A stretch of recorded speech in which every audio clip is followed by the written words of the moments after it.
Hi, Assalamualaikum warahmatullahi wabarakatuh. My name is Nurul Binti Basim and my tweet number is 304187.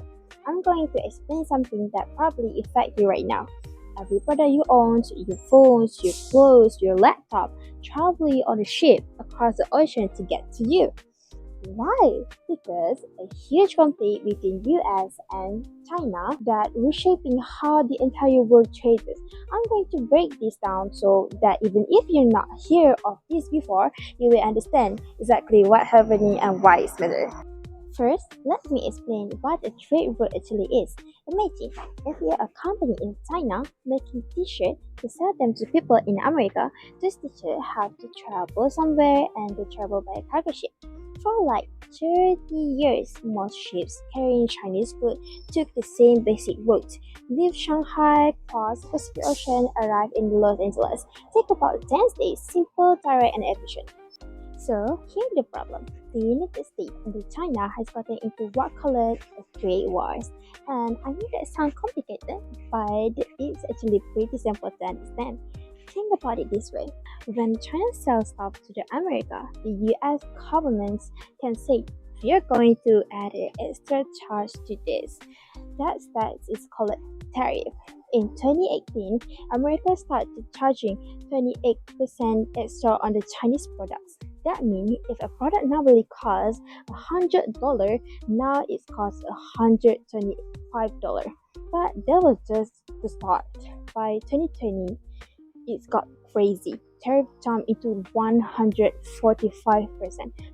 So that $100 product now it's $2,045. Nobody wants to buy it at that price. Why did America do this? They say China has an unfair advantages. We want to protect our own businesses. China fought back with its own tariff on the American goods, on farm products, on technology, on everything. The result is shipping goods directly from the China to America become way too expensive. Companies cannot afford it anymore, so they have to find another way to get a China product to America consumer. And that's when everything changes. Okay, so why are the US and China fighting? Reason number one, economic competition. America is worried. China has become insanely good at manufacturing. They make stuff cheaper and faster than American company can. So America is basically saying, if we can beat you on price, we will use tariff to make your stuff more expensive in our market. It's like putting a wall around the US economy. For American companies, this protects them, but for the consumer, it means a higher price. Reason number two, technology and national security. This one really important. Advanced technology like computer chips inside your phones, AI chips, and advanced semiconductors. These are now weapons. Whoever controls this technology control the future. America doesn't want China getting access to the most advanced technology. China wants to build its own technology, so it competes hard. It's not just a business anymore, it's a technological arm race. Reason number three, geopolitical powers. This is the big one. Trade routes, port, canals. These are actually sources of powers. There's this choke point called a Panama Canal. This narrow strip that connects two oceans. Whoever controls it controls a huge percentage of global trade. So it's not just about buying and selling products.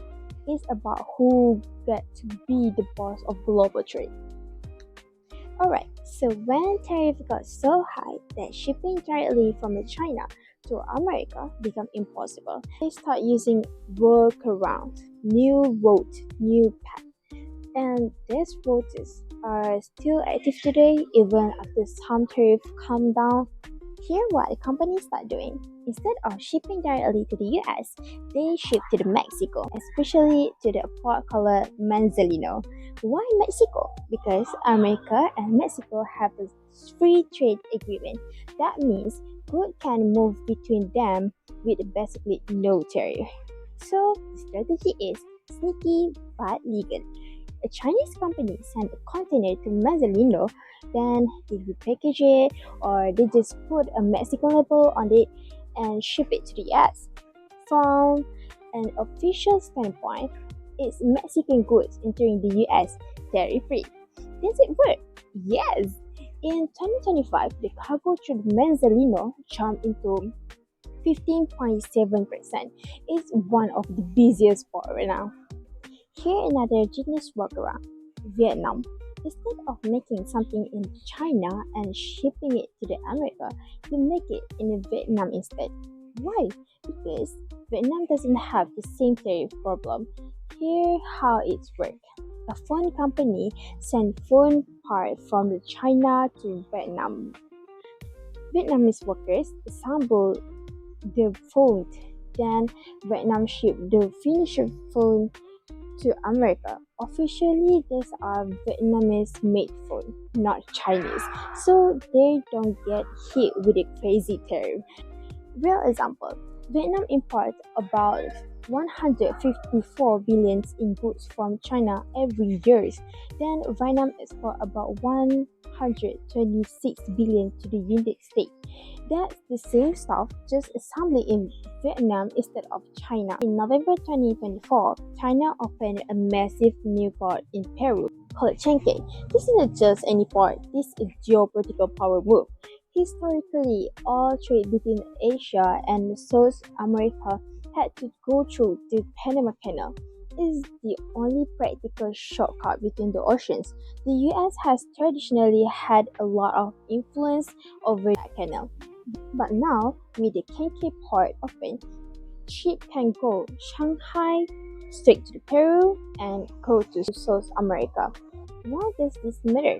The road is 10 to 23 days faster than going through the canal. It's 20 to 30 cheaper. Most importantly, it's not controlled by the US. Okay, so these Nurul are cool, but why should you care? Because this directly affect your life. Impact number 1. Prices go up. Shipping is now more expensive because routes are getting longer. Products have to go through multiple countries. Companies have to manage more complicated supply chains. All the extra cost is getting passed to you. Impact number 2, jobs move around. LA port workers are losing work because fewer ships come directly to LA.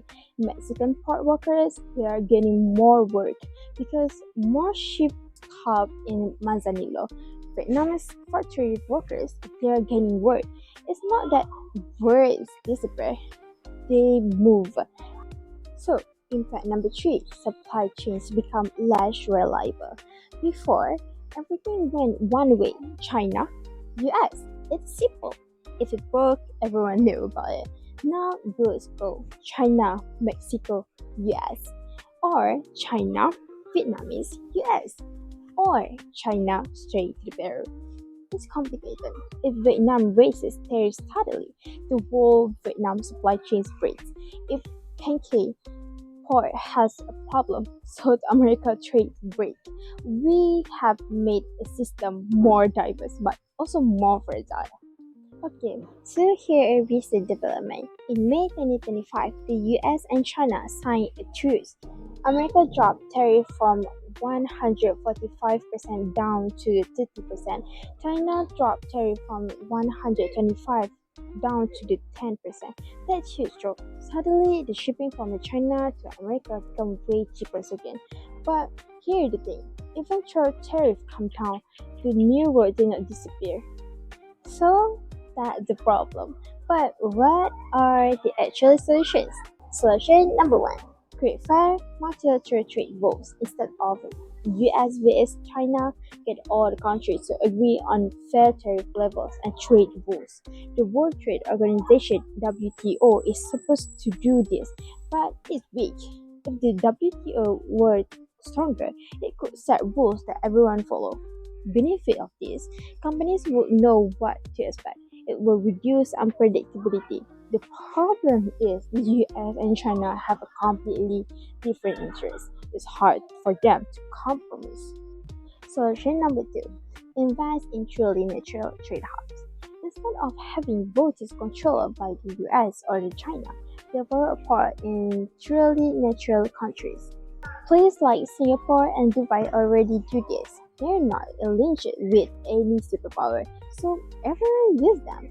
If we had more port like that around the world, no single country could control global trade. Benefit of this is to reduce geopolitical risk problem, but the problem here is take more expensive, take time, requires international cooperation between the countries. Alright, let me give you four biggest reasons for all of this. Reason number one, geopolitics shape everything trade is not just about money, it's about powers. Countries use trade as a weapon. This is not new, but right now it's very obvious. Reason number two, centralized systems are fragile. Before, everyone relied on one vote, China, the US. That was efficient, but if it breaks, everything breaks.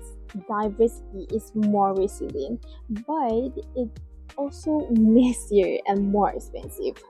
Then number three, geography and position trade powers. Mexico, Vietnam, and Peru become way richer, and more importantly, because they are in the middle, their location gives them leverage. Listen, number four, change is permanent. Even though they may choose lower costs, it doesn't undo the reshuffling. So, to wrap this up, the US and China tension has permanently changed global trade. We have gone from one simple route, China to America, to a complicated web of bets. Some ports are booming, some are dying, some countries are getting richer, others are losing powers. For you as a consumer, your stuff costs more, but you get diversity. The question now is, can countries pull together or will they keep using trade as a weapon? Thanks for watching.